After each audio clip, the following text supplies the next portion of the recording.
ప్రభు పేరట దేవుని బిడ్డలు అందరికీ సమాధానము కలుగునుగాక. ఆమేన్. పరిశుద్ధ గ్రంథములో దేవుని వాక్యమును మనము ధ్యానించుకుందాము. జకరియా ప్రవచన గ్రంథము 3వ అధ్యాయము 7వ వచనములో నా సన్నిధిని నిలుచు భాగ్యము నీకిత్తును. ఆమేన్. ఈ రోజులలో దేవుని సన్నిధిలో నిలిచేవారు చాలా అరుదుగా కనపడుతూ ఉంటారు.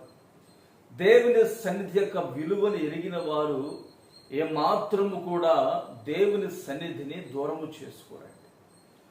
ఒకవేళ దూరమైనా వారి మనసులో ఈ రోజు నుండి దేవుని సన్నిధికి దూరమయ్యానే అని మనసులో తలనిల్లిపోతూ ఉంటారు.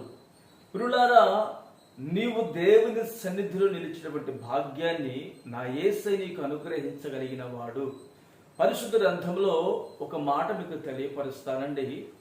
అబ్రహాము తన కుమారుడైనటువంటి ఈ ఇష్మాయేలును నీ సన్నిధిలో బ్రతుకును అనుగ్రహించుము అని ప్రార్థన చేశాడండి. ఎప్పుడైతే అతను ప్రార్థన చేశాడో పరమందునటువంటి ప్రభువు అతని ప్రార్థన విని అతని ప్రార్థనకు ప్రతిగా అబ్రహామునకు జవాబిచ్చాడు. నిశ్చయముగా ఇష్మాయేలు గొప్ప జనమవుతాడు, అతనిని నా సన్నిధిలో నిలిచేటువంటి భాగ్యాన్ని కలుగు చేస్తాను అని అన్నారంట. దేవుని సన్నిధిని దూరముగా ఉన్నావేమో, ఇకనైనా సరే దేవుని సన్నిధికి నీవు దూరము కావద్దు. దేవుని సన్నిధిలో నిలిచేటువంటి భాగ్యాన్ని నా యేసయ్య నీ ఎదుట పెట్టి ఉన్నాడు, దానిని నీవు పోగొట్టుకొనవద్దు. కడవరకు నీవు దేవుని సన్నిధిలో నిలవగలిగితే నీకంటే గొప్ప భాగ్యవంతులు ప్రపంచంలో మరి ఎవ్వరూ ఉండరే.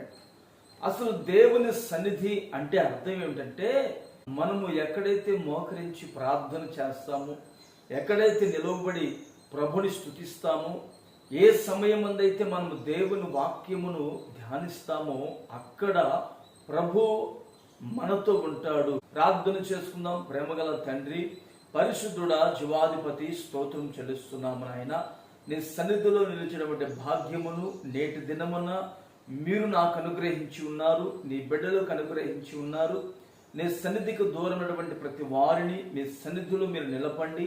నీ సన్నిధిలో నిలిచి నాయన స్తుతించడానికి, ఆరాధించడానికి, వాక్య ధ్యానము కలిగి దాని ప్రకారం నడుచుకునే దానికి మీ వాక్యమును మీరు మాకు అనుగ్రహించి మహిమ పొందుకోమని యేసు నామమున ప్రార్థిస్తున్నాను తండ్రి. ఆమేన్.